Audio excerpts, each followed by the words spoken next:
Amigos de Gala TV, estamos con el director, productor Fernando Trueba. Mucho gusto y muchas gracias por la entrevista. Bueno, pues está nominado con su película Chico y Rita. Obviamente este sería, si gana, que esperemos que sí, como mejor película animada para el Oscar. ¿Cómo se siente? Si nos puede dar sus impresiones.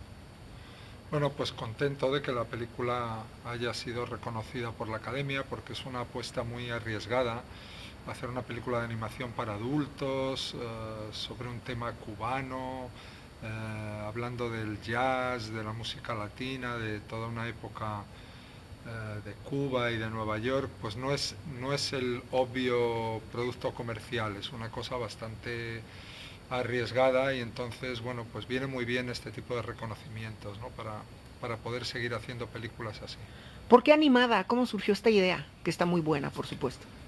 Pues porque yo tengo una gran admiración por el trabajo de Mariscal como diseñador, dibujante, ilustrador, pintor, y una gran amistad con él. Y entonces esta película surgió del deseo de ambos de hacer algo juntos. Esta película de Chico y Rita, por supuesto, nos remonta a tres ciudades importantes en dos países, como es Cuba, Nueva York y Las Vegas. ¿Cómo se escribió ese guión para poder conjuntar esta historia y llevarla a cabo en esas locaciones, esas Bueno, culturas? y también está París en la película, Ujú. pero sobre todo yo diría que la película es La Habana y Nueva York, ¿no? La primera parte que es sobre todo en La Habana, en Cuba, y la segunda parte en Nueva York, y alrededor de esta época de finales de los 40 y principios de los 50, que es la época de oro del jazz, del bebop, la época en que los jazzistas americanos y los músicos cubanos colaboraron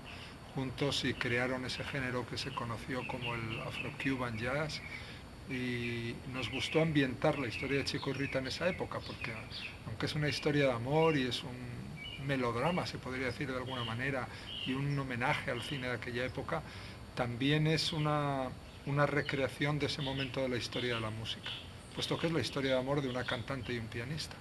Claro que sí. Tenemos aquí el CD, si gusta mostrarlo. Y bueno, ¿cómo se eligieron esos temas de musicales?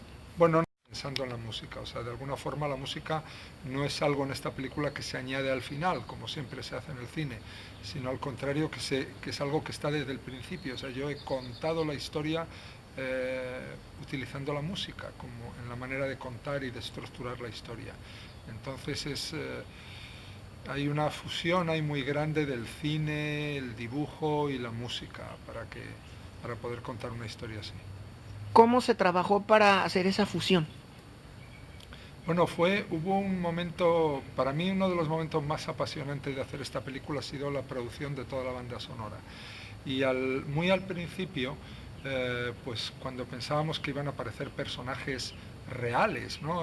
Dibujados, gente como Dizzy Gillespie o como Charlie Parker o músicos famosos o Nat King Cole o gente así, pues claro, lo primero que uno piensa es recurrir a las grabaciones de archivo, a las grabaciones originales, pero me di cuenta de que no, de que esta era una película de color, esta era una película moderna, esta era una película de ahora, y que no podía la banda sonora sonar como si fuese un disco recopilatorio de estos que tenemos en casa todos, ¿no?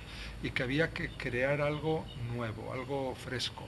Entonces tuve músicos actuales que pudieran recrear esa música y como si fueran actores tocar imitando el estilo de cada uno de los músicos. Entonces eso complicó mucho la banda sonora eh, Ujú, sí. porque ahí era quién podría tocar como Charlie Parker, o quién podría tocar la trompeta como Dizzy Gillespie, o quién podría cantar como Nat King Cole, ¿no? Entonces ese ejercicio fue bastante divertido de buscar a los músicos y luego convencerles, pedirles que de alguna forma interpretaran musicalmente a aquellos otros músicos y recrear el sonido de aquella época. Fue que se pensó la gente que habla, por ejemplo, el inglés, ponerle los subtítulos y que no se perdiera mucho el mensaje principal del lenguaje, porque pues traducir, obviamente el español es muy vasto y es muy diferente, ¿no? Al inglés. Claro, para mí estaba claro que había que ser muy fiel a la realidad, que los personajes cubanos tenían que hablar el español cubano, con o sea, con sus cubanismos, y que tenía que hacerlo con actores cubanos. Entonces ahí tuve que conseguir resistir a la presión que siempre tienes para que cojas actores famosos o voces famosas que lógicamente luego sirven más para vender la película, pero yo no quería eso, ¿sabes? No quería coger a un actor famoso español haciendo de cubano, quería realmente que la película fuera auténtica, y entonces me peleé y conseguí que preservar esa autenticidad de la película y que las voces de cubanos fueran actores cubanos de verdad, muy buenos además, por cierto. Manejan obviamente la situación de Castro, que obviamente todavía está vivo. ¿Qué opina ahorita? ¿Cómo han cambiado las cosas? ¿Cómo ve el futuro de Cuba? ¿Qué mensaje le da a los cubanos? Bueno, el futuro de Cuba yo lo veo cada vez más cerca. O sea, quiero decir, cuanto más viejo sea Fidel, más cerca está el futuro de Cuba. Los españoles entendemos muy bien a los cubanos porque también vivimos con una larga dictadura durante muchos años, y somos muy sensibles a las cosas por las que ellos han pasado todos estos años, ¿no? Aunque no sean comparables la dictadura de Franco y la dictadura de Castro, pero en cualquier caso tienen básicamente una cosa en común que todas las dictaduras comparten, que es la falta de libertad para los ciudadanos.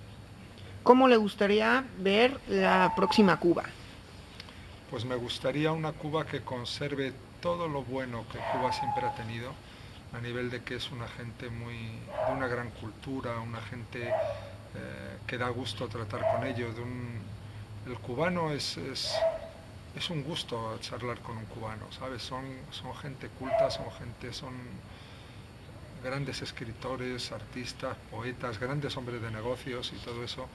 Y, y yo espero que no pierdan las cosas buenas que tienen, que no se diluyan con las cosas peores del mundo, digamos, libre, y que conserven algunas de sus cosas buenas, pero que recuperen la libertad cuanto antes. Bueno, amigos de Gala TV, estamos aquí con el productor Fernando Trueba. Muchísimas gracias por esta entrevista, y lo dejamos con este productor de esta gran película. Hola amigos de Gala TV, un saludo, soy Fernando Trueba y estreno estos días Chico y Rita. Gracias por ver galatv.com. Si te gustan los videos, por favor aprieta like, me gusta, manita hacia arriba, y síguenos viendo en galatv.com para servirles mejor. Aprieta en YouTube, en los videos, like, me gusta. Muchas gracias.